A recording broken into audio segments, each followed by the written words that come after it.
Hi, I'm Brenna, and I was just trying to pay for my mom's medical treatment when my dad gave my credit card to my sister for a 3-day spa vacation. They told me she needed rest. They told me I was overreacting. Then she sent me a message. Fix the card, I need to book another tour. So I froze the card. And when they blamed me, I sold the house. What do you do when the people who raised you rewrite loyalty as silence and expect you to keep paying for it? The message came at 8:07 p.m., right as I was rinsing out my coffee cup. The house was quiet, the kind of quiet that settles deep into the drywall, and I remember the way the hum of the fridge seemed louder than usual. I glanced at my phone expecting a work ping. It was from my dad, Clive. A video. In it, Mom was coughing gently, leaning on the counter, her figure backlit by our dim kitchen lamp. Her sweater sleeves were rolled halfway up her arms, and there was a kettle steaming in the background. She looked tired. He'd written, "Doctor says we should act fast. We need help with the bills. She doesn't want to worry you." No panic, no urgency, just a tone that felt rehearsed, like he'd said it before. I didn't hesitate. That's the part that still gets to me. I didn't ask a single follow-up question. I transferred $40,000 from my card. Quietly. No drama. Because that's who I was in the family. The one who stepped in, not the one who stepped back. I've always believed emergencies whisper before they scream. But this whisper had a script. 3 nights later, I was cleaning out old flagged emails, trying to sort through the mess of life admin clutter that piles up when you don't sleep well. And there it was, an email from Dad dated 10 months ago. Same subject, same video, same cough, same light, same sweater. Only the timestamp was wrong. Last year. My hand stopped on the mouse. My stomach didn't drop. That's the thing. It was too quiet in me. That's when I knew something had shifted. Either he forgot he'd used it, or he knew exactly what he was doing and thought I wouldn't catch it. I called him the next morning, as casual as I could manage, asked how Mom was doing. He told me she was resting more now, said, "She didn't want to burden you." Then, like it was nothing, he added, "Zinnia's staying over to help cook." Zinnia. Even her name made me taste metal. She was always just visiting, always just between things, never with a plan, never without a need. And Dad, he always acted like she was sunshine after a storm, when she was the storm itself. But it wasn't her name that bothered me. It was what he didn't say. It was the silence that built a wall between his words. Later that night, I got a notification on my phone. Zinnia tagged me in a photo. I didn't even think before clicking. There she was. Legs crossed on a balcony in Maui, tropical drink in one hand, her face glowing with that curated peace only influencers and people with no rent ever managed to have. She was wearing the burgundy coat I gave her last Christmas, the one she called too plain. Back then, she opened the box and gave me that tight smile, like she was accepting charity. Now she was flaunting it like it was designer. The caption read, "Nothing like island peace. One self-care Shaksh deserved." I stared at the image longer than I should have. That coat, that tone, that backdrop. It wasn't just a trip, it was a performance. And I was funding the props. I tapped through the rest of her story. Private yoga, champagne brunch, a $400 massage. Not a single mention of our mother's condition. No mention of stress, no hint of anything urgent. Mom was supposedly sick. Dad said it was urgent. But Zinnia? She was getting her chakras aligned and posting gratitude quotes. I put the phone down, walked into my kitchen, sat at the table, pulled up my budgeting app. Alani Resort Spa. $14,700. Booked under my card. She didn't just use my name. She walked into a world I paid for and posed like it was hers. I didn't cry, didn't rage. I opened my notes app, typed 2 words, medical lie. Then I opened that video again. Pressed play, slowed it down, looked beyond my mother's figure. There, hanging behind her, was last year's calendar, November, still up in spring. How fitting. They didn't lie because they were desperate. They lied because they knew I wouldn't fight. They knew I'd keep the ship afloat, no matter how many holes they drilled beneath me. I thought I was paying to keep Mom alive. Turns out, I was funding someone's Instagram vacation. The ding from my phone at 6:17 a.m. pulled me out of that gray space between sleep and obligation. I was still lying in bed, half draped in a throw blanket, when the screen lit up with a voicemail from Zinnia. No text, no context. I sat up, pressed play. "Fix the card, I need to book another tour." That was it. No, "good morning." No, "how's work?" Not even a weak, "hey." Just a clipped order, like she was reminding me to restock the fridge. Like I was the concierge of her 5-star lifestyle. I didn't respond. I sat there, phone in hand, staring at the ceiling like it had answers. Then I opened the voicemail again, this time recording the screen. Not because I didn't believe it happened, but because I needed evidence. That was the first moment I realized. I needed to stop trusting memory. I needed receipts. The card company's hotline was already saved in my contacts. I called, gave my verification, listened to the hold music hum in the background like it had no idea the world was falling apart. When the rep picked up, I asked if there were any recent charges. "Yes," she replied. "There are several pending transactions from a travel service, Island Getaways Inc. Would you like to review them?" I didn't ask how much. I didn't want to know. "I'd like to freeze the card, permanently." I could hear the hesitation on the other end, like she wasn't sure if I meant it. "I understand," she finally said. "We'll take care of it." The silence in my bedroom felt different after that. Not peaceful, not empowering, just clean. Like someone had finally wiped the slate, even if it left behind scars.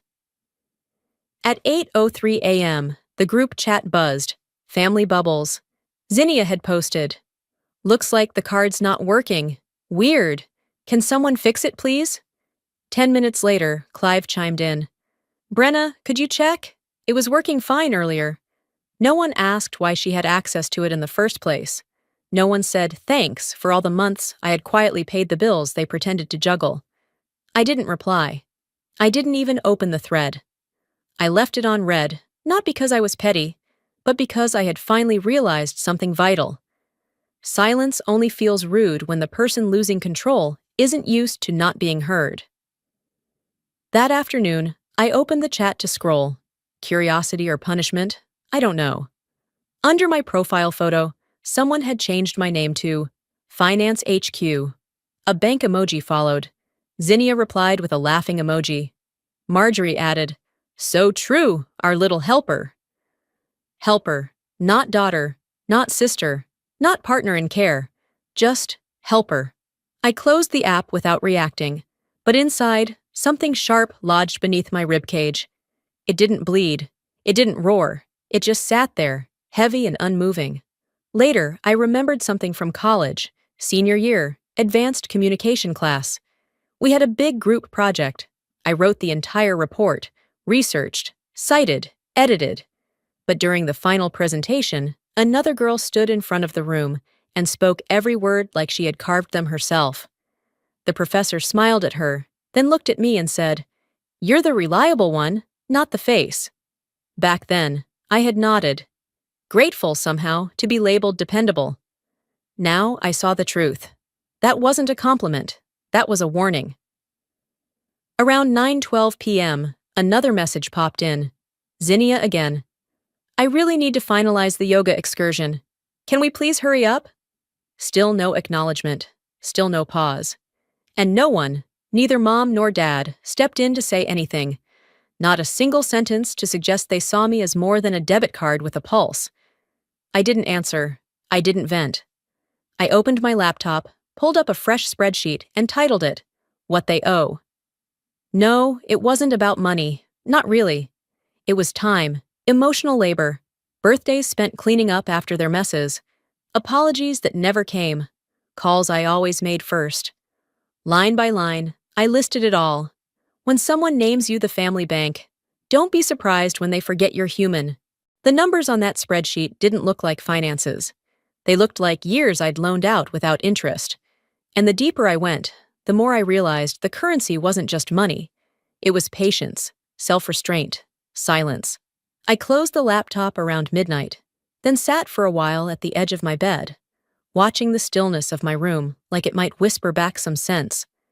By morning, the weight hadn't lifted. I moved around the kitchen slower than usual. The mug I reached for still had traces of yesterday's coffee. I rinsed it out, poured a fresh cup, and tried not to look at my phone. Just once, I wanted a quiet morning without an electronic tug at my sense of self. Instead, I opened the drawer under the counter, the one that held things no one remembered: old can openers, batteries, and my grandmother's recipe book.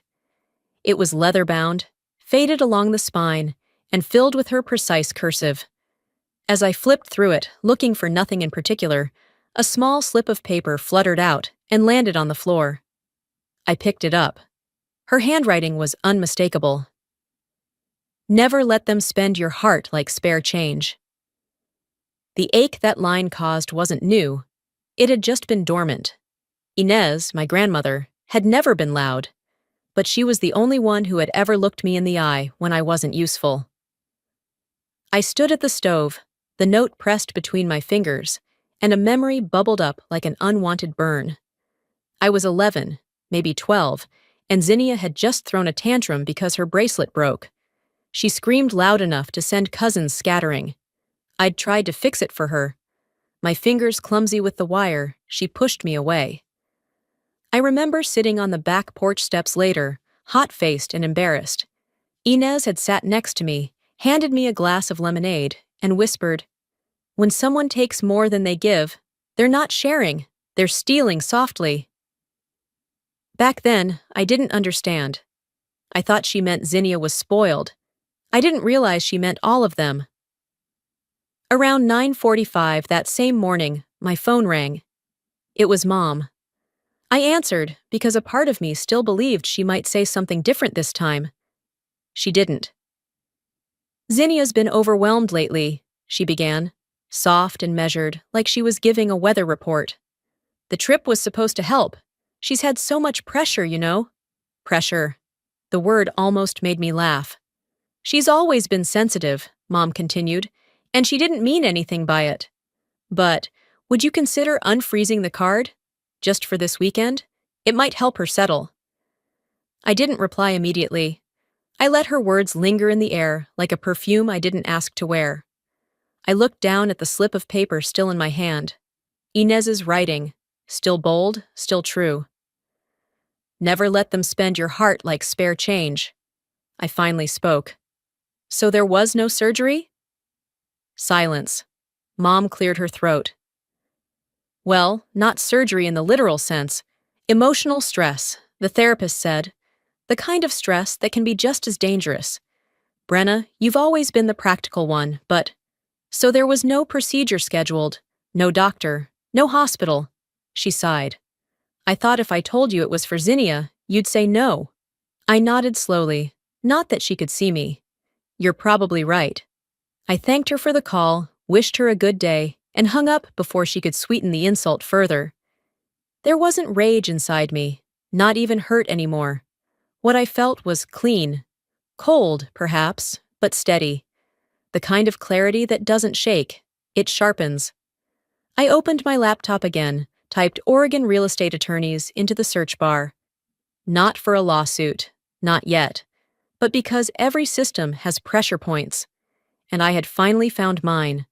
There's no panic in clarity, only decisions. Before I closed the laptop, I reached for a tack and pinned Inez's note on the board above my desk.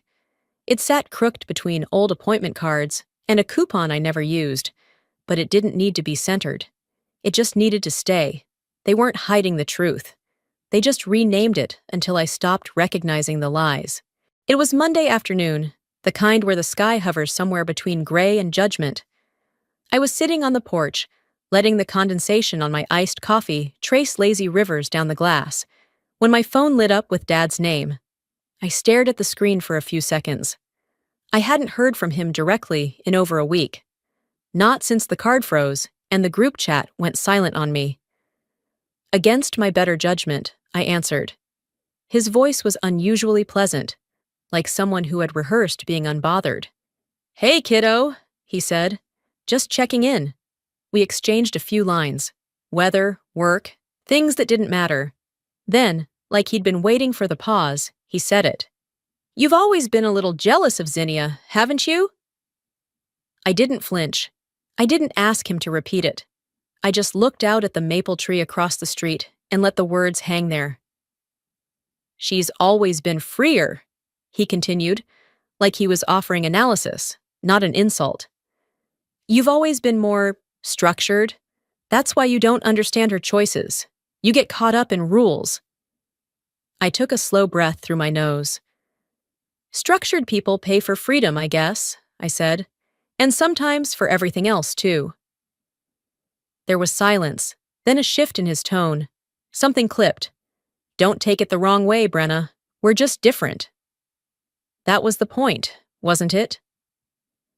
I ended the call politely, said I had a work meeting, then sat there, letting my fingers tighten around the armrest until the wood creaked beneath my palm. I wasn't angry in the usual way. I was aware.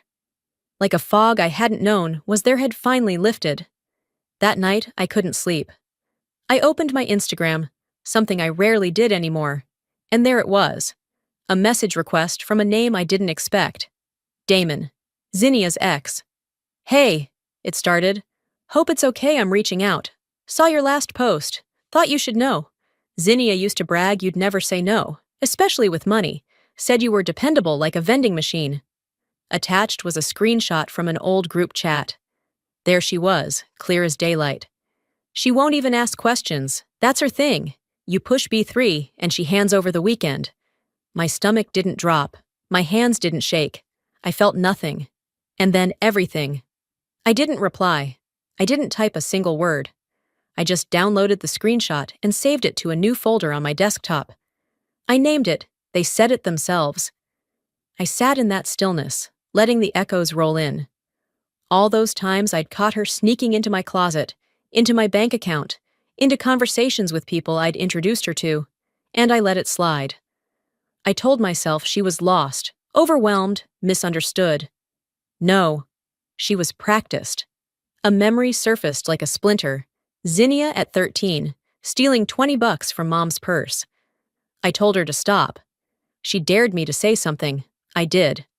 Mom called me spiteful and said, "She's under stress. Why would you make it worse?" That script never changed. I just stopped reading the lines.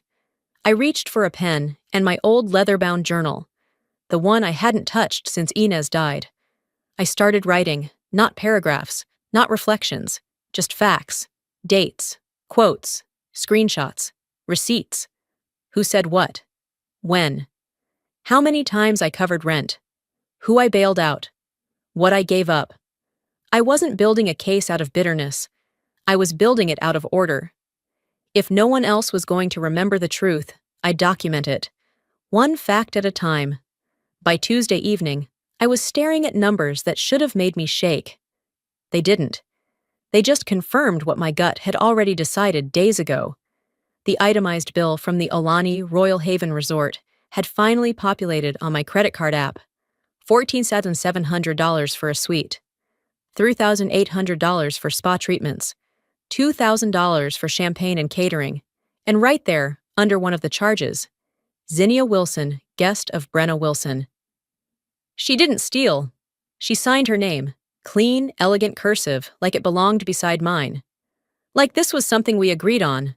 Like I had nodded and said, "Sure, go relax on a beach I'll never see." I clicked the resort's contact page and dialed. A woman answered with too much cheer. "Alani Royal Haven, thank you for calling. How can I help you?" I kept my tone flat. "I'm calling to confirm a recent stay on a card I own. Can you pull the guest details?" After some back and forth, she read out the name, the room type, the package. Oceanfront Presidential Suite, includes private chef dinner, couples spa experience, and rooftop yoga. And the guest said she was, I asked, already knowing the answer. Ms. Zinnia Wilson. She said the trip was a gift from her sister. Of course she did. Please note this transaction as unauthorized. and forward all receipts, correspondence, and, if possible, video footage of check-in directly to my attorney, I said. There was a pause, then a polite, "Certainly." I hung up. That was the moment the line between forgiveness and boundary became a wall. Later that evening, around 7, the doorbell rang. I wasn't expecting anyone, but I saw Mom through the side window, holding a Tupperware of banana bread like it was a peace treaty. I opened the door. She smiled like nothing had shattered. "I thought you might like a little treat," she said, stepping inside before I could decide. "Fresh from the oven. Zinnia helped with the cinnamon." I let her in. I let her talk. I offered tea. We sat at the table, the banana bread untouched between us. She shifted her purse from shoulder to floor, then onto the table. That's when a slip of paper slid out from the side pocket. I saw the receipt the moment it hit the wood, white with red ink. The restaurant's logo I knew well. High-end, candlelit, full of happy anniversary tables and first dates. Won $200 for dinner. Dated last Saturday. On the back, in Zinnia's handwriting. "Thanks, Jess." I picked it up without a word. Mom chuckled lightly, awkwardly. "Oh, Zinnia wanted to make it look like it came from you. She thought it would be cute. You're always so generous." "That's not generosity, Mom," I said, not raising my voice. "That's identity theft with a smile." She blinked, then gave the kind of half-laugh people give when they know they've said something ugly, but hope you'll let it slide. I didn't argue. I didn't ask why she thought that was acceptable. I folded the receipt in half, slipped it under my planner, and waited for her to leave. After she did, I photocopied it, tucked it into a folder I had labeled earlier that day. Patterns of proof. That night, I sat at my desk with only one light on. I logged into my online banking, navigated to the automatic payments section, and canceled every monthly transfer going to the house in Eugene. Water, electricity, internet. No warning, just a full stop. Then I opened Dropbox, removed my family's shared access to all our old tax documents, health records, and joint accounts. I didn't delete them. I just took back the keys. Last thing I did was tap open the Family Bubbles group chat. I didn't send a message. I just hit leave conversation. Then I opened Instagram, created a story, selected close friends, just one name on that list. Zinnia. I posted a quote that said, "Givers have to set limits because takers rarely do." No caption, no emoji, just silence. Some things don't require revenge, just receipts and a resignation from the role they cast you in. I didn't go to bed angry that night. I went to bed done. There's a difference. Anger hopes. Being done doesn't. Morning arrived like a slow, weightless thud. I made coffee out of habit, not taste. The cup warmed my hands, but nothing reached my chest. I opened my email, scrolling past ads and junk. Then I saw it. Subject: Credit Safe Alert. New inquiry under your name. I clicked. A $28,000 loan. Approved 3 months ago. Listed under my full legal name and current address. Lender: a niche personal finance company I'd never heard of. The borrower: Zinnia, my sister, using my address, my credentials, my history. They hadn't just taken my money. They'd borrowed my existence, with the confidence of people who knew I wouldn't cause a scene. I called the lender, keeping my tone even, professional. When the rep picked up, I verified my identity, then asked her to walk me through the application. "Huck, I'm seeing a digital signature," she said. "It matches an older document on file, possibly from school records?" I paused. "What documents exactly?" She continued. "A scanned utility bill to verify the address. Same address as yours. The IP address used traces back to a residential account in Eugene." "My parents' house." I asked her to send everything to my email. I told her the signature was fraudulent. She said someone from the fraud department would be in touch. I thanked her, hung up, and stared at the wall. There was no screaming, no pacing, just quiet. The kind that solidifies into resolve. I opened my phone and forwarded the documents to Alaric, my attorney. Subject line: New entry, Zinnia loan fraud. His response came under 15 minutes. This qualifies as identity theft. We can press charges or use this as leverage in civil negotiations. Your call. I replied with 2 words: prepare both. By evening, I moved from reaction to redirection. It was time. I logged into the utility accounts for the Eugene house, bills I'd been silently covering for years. I had told myself it was to help Mom, but helping had become hiding, enabling even. I clicked into each one: electric, gas, internet, water, and canceled the autopay. I removed my card, deleted my billing info. No one would notice, until they noticed. Then I opened the Dropbox folder where I kept all the family's shared tax documents, health insurance files, and scanned IDs. I changed the permissions, revoked their access. Nothing malicious, just separation. The digital kind that marks a shift deeper than a locked door. That night, I sat at my dining table, surrounded by silence and papers. I opened my journal again, the one I'd started filling with facts. But this time, I reached for folders. One by one, I labeled them: identity, financial abuse, verbal manipulation, legal prep. Then I printed everything: credit report screenshots, receipts, emails, texts, every proof of theft dressed up as family loyalty. I didn't do it for court, I did it for me. Because sometimes survival isn't loud, it's organized. I paused halfway through, looked down at the page I was about to hole punch, the fraud form, and I wrote a note in the corner: you can't burn down the bridge and ask me to carry you across the river. Then I sat back. I didn't check messages. I didn't scroll. I didn't wait for anyone to notice my absence. They would. I didn't tell them the bridge was gone. I let them try to cross it first, and feel the fall. Thursday morning arrived like nothing had happened. Sunlight over my kitchen sink, the hum of the fridge, the usual weightlessness of a day that didn't demand too much. Until it did. My phone buzzed at exactly 8:09 a.m. Voicemail: Zinnia. Hey, I heard the water got shut off. Did you forget the payment? Anyway, no biggie, let's talk soon. No tension in her voice. No shame. Just that soft lilt she used when she was about to ask for more. It was cheerful entitlement, wrapped in that breezy tone she wore like perfume. There's something chilling about a thief who still expects hospitality.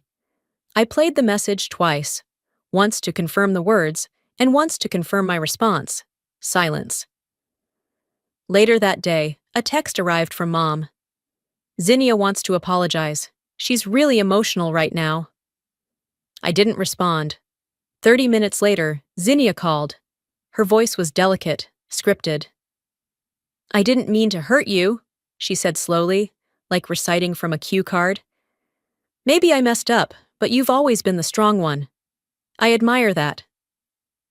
Admire? That word didn't land. It bounced off something inside me that no longer needed her recognition. While she was mid-sentence, another notification slid down the top of my screen. Unknown number, no name. They're rehearsing. I heard Zinnia and your mom go over lines. Say sorry, she'll melt. Just a heads up. I stared at the message, then back at the call still in progress. Zinnia was saying something about healing the bond. I said one sentence. You're not apologizing, you're performing. Then I ended the call. No yelling, no tears. Just the kind of click that carries weight when there's nothing left to clarify. An hour passed. I made myself tea, answered 2 work emails, tried to distract myself with a spreadsheet until another email popped up. From Alaric. Subject line: new filing, address fraud confirmed. He attached the documentation. Car loan application. Cosigner, my name. Listed address, mine. Dealership, Sunset Auto Leasing. Application date, 1 week before the Hawaii trip. Same IP address as the fraudulent loan. This time, I didn't hesitate. I replied, send cease and desist, official notarization, add it to the file. It wasn't just identity theft anymore. It was boundary obliteration. They counted on my silence for so long, they assumed it was consent. I spent the afternoon in motion. No announcements, no social media quotes. I didn't even lock the door when I left. I just needed air and action. By 3 p.m., I was sitting across from the lawyer who'd helped us close on the Eugene house years ago. His office smelled of old coffee and printer paper, and nothing had changed on the walls since the last time I was there. I laid down 2 folders, one labeled, Liabilities Created, the other, Assets Owned. He raised an eyebrow, opened the first one. Do I want to ask what's in here? Proof, and pressure points. He nodded, more curious than alarmed. And the goal? I don't want to ruin anyone, I said, voice level. But I want my name back. I want it out of their mouths, off their papers, and off their wish list. He leaned back in his chair. Then we start with leverage, quiet, documented, effective. I shook his hand, feeling more steady than I had in weeks. Alaric called as I walked out. They'll push back, he said. They'll call it betrayal. They already did, I replied. Now I'm just writing it down. By the time I got back home, the sky had shifted, blue edged with orange, that soft hush of dusk. I pulled out my journal again, added a new entry. I don't want to ruin anyone, but I do want my name to stop being a currency in this family. Alaric had said, then let's close the bank. And so I did. I gave them 4 days, not to move out, but to wake up. Only one of us did. Friday morning began with a silence I didn't break. I didn't need to. Everything that needed saying had already been documented, signed, and sealed. Literally. I pulled into the driveway of my parents' house at 7:45 a.m. sharp. The street was quiet, the same sleepy suburban hum that had wrapped this place in illusions for years. But I wasn't here for sentiment. I stepped out of the car, holding a manila envelope. Inside, a copy of the house deed in my name, a notarized 4-day notice to vacate, and a printed breakdown of every mortgage, tax, and repair payment I had made over the past 6 years. Not accusations, just facts. I didn't knock. I didn't ring the bell. I just placed the envelope on the porch, dead center on the welcome mat. Then I turned and walked back to my car, closed the door with care, and drove away. The truth doesn't need ceremony, just delivery. That evening, my phone rang. Clive. I let it buzz twice before answering. His voice was tight, careful. What is this about, Brenna? I leaned back in my chair, looking out at the fading light. It's not about anything, I said. It's about everything. And it's legal. You're breaking your mother's heart, he shot back. She broke mine years ago, I said evenly. This isn't revenge, it's just delivery. He hung up. No goodbye. Just static and a beep. Saturday came with gray clouds and a knock on my door I didn't expect. Zinnia stood there, eyeliner barely holding, shoulders pulled up like armor. We can talk this through, she said, voice brittle but forced into a smile. You're not really going to sell the house, right? I handed her a copy of the real estate agreement, highlighted in yellow. Closing scheduled for Monday, keys required by noon. She stared at it like it was written in another language. That's not fair, she muttered. You didn't even give us a chance. You had years of chances, I said. This is me giving myself one. She didn't reply, just stood there for a moment, then walked away without looking back. Sunday morning, I returned to the Eugene house, not alone. The locksmith was already there, waiting. He nodded and got to work while I sat in my car across the street. By the time the locks had been changed, the show had begun. Zinnia was first to arrive, trying her old key and realizing quickly it didn't fit. Clive came next, yelling before he even reached the porch. You can't do this. This is your mother's home. Marjorie didn't speak. She just stood at the curb, arms folded, staring at the house like she'd never seen it before. I stepped out of my car, walked over calmly with a second envelope in hand. This house is mine, I said clearly. I paid for it. You lived in it. That ends now. I handed Clive the legal paperwork. He didn't take it at first. I placed it gently on the porch step. Then I turned around, walked back to my car, and left. No threats, no apologies, just boundaries made real. In my rearview mirror, I saw Zinnia crying, Clive pacing and cursing into his phone. Marjorie didn't move. She looked frozen, not with anger, but recognition. It wasn't shock. It was the moment someone finally sees the cost of what they've been handed for free. I didn't change the locks to be cruel. I changed them because I finally realized the door was never mine to walk through, only to keep open. Monday at noon, I stood across the street from what used to be my family's house. The sun had finally burned through the morning clouds, painting the porch with an uncomfortable warmth. A young couple parked in the driveway, trunk open, boxes in their arms. A toddler bounced around their ankles, giggling as a golden retriever tried to grab a plush toy from his hand. It was a picture-perfect scene, the kind realtors dream of and families post on moving day. I should have felt something sharp. I didn't. Just a quiet release, like watching someone else finally inherit the burden you carried for too long. New lives moved in with fresh paint. My family was still tangled in the wallpaper. My phone buzzed. A message from the real estate agent. Transfer complete. Keys received. Congrats, Brenna. I didn't type back. I just slid the phone into my coat pocket and leaned against my car, watching the couple disappear inside. The night before, I'd driven by the house just once more, lights still on, boxes half packed near the window. I hadn't intended to stop, but Clive had been outside, tossing old tools into the back of his truck. He looked up when he saw me and walked over, jaw tight, eyes sharp. "This isn't what family does," he said, voice low. "No," I replied. "Family doesn't steal your name, your credit, your dignity. What you mean is control."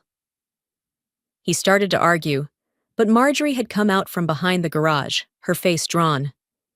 "She's right, Clive," she said, her voice surprisingly clear. "We used her."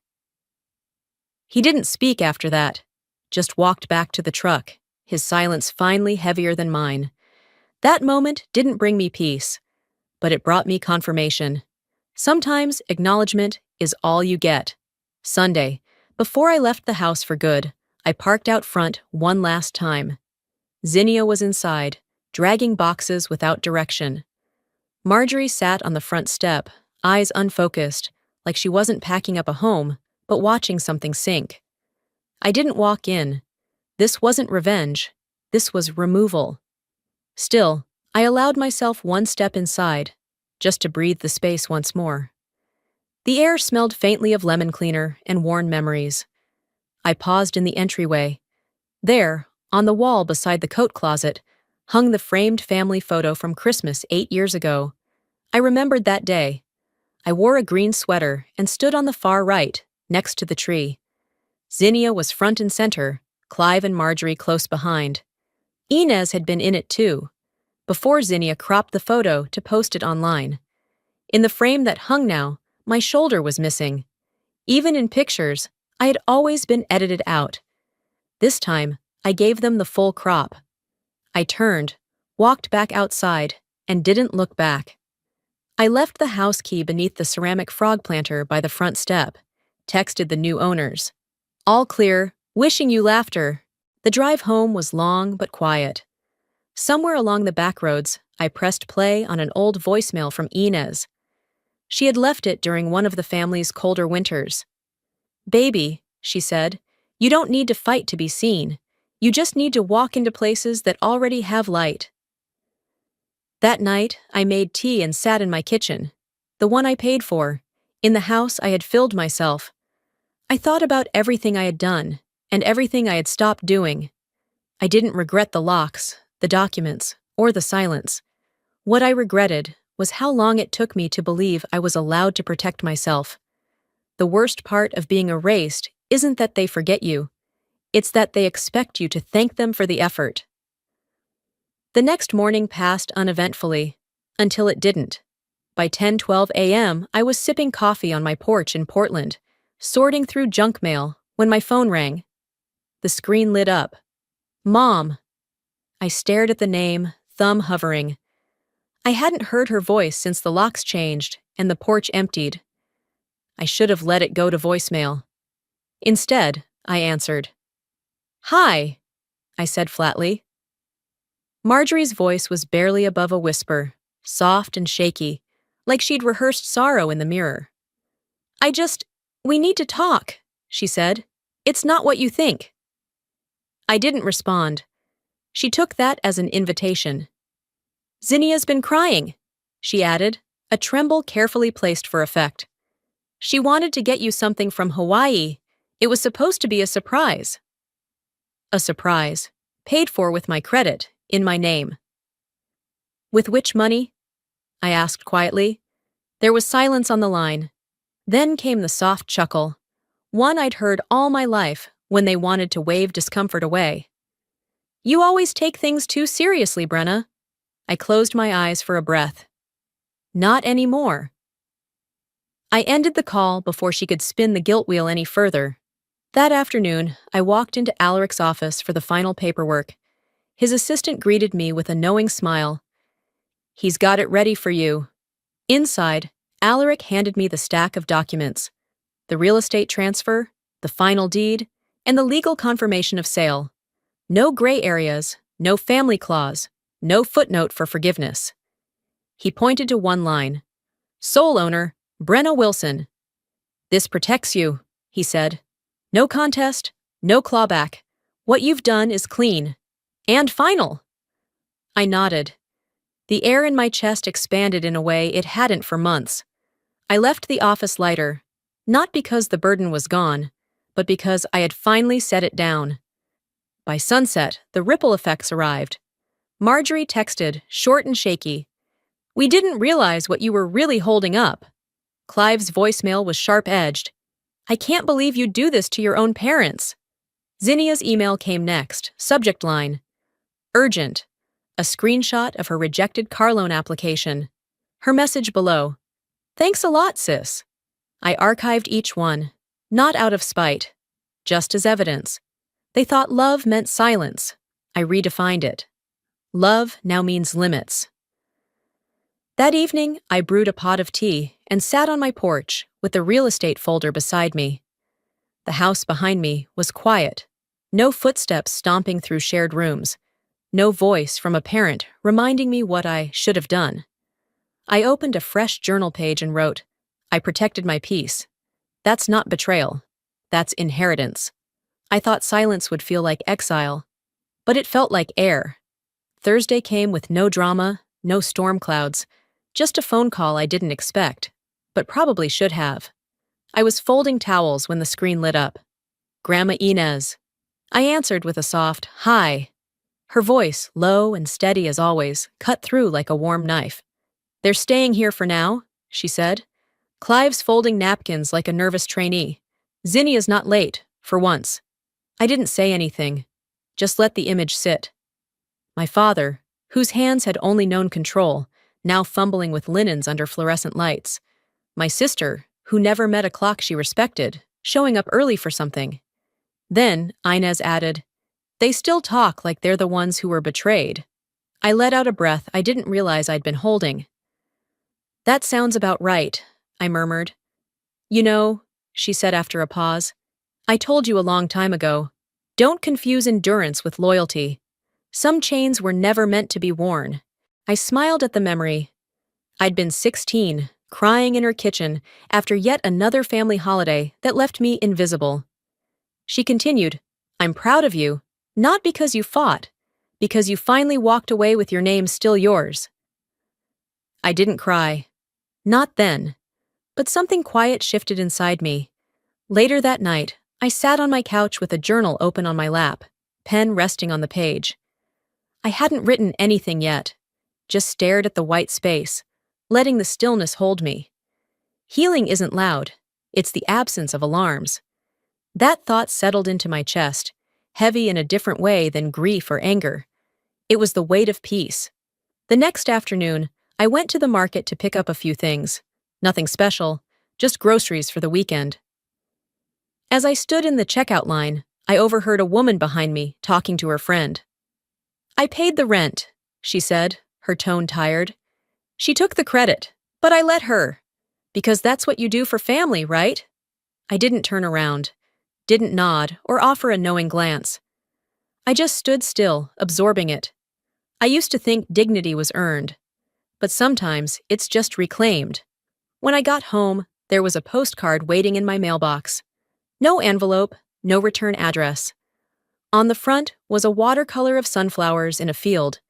On the back, in handwriting, I recognized immediately, it read, "Thinking of you. Mom." No apology, no ownership, just the echo of presence without substance. I didn't throw it away. I didn't reply either. I slid it into the drawer with my legal papers, next to the receipts and the contracts, where it belonged. A piece of the puzzle, not a peace offering.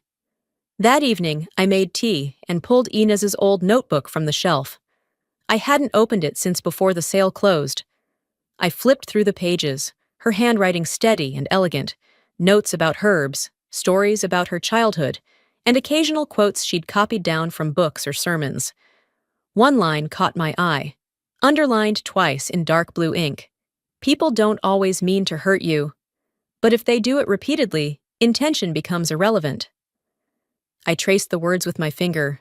I wasn't waiting for closure anymore. I had already closed the door and locked it from my side.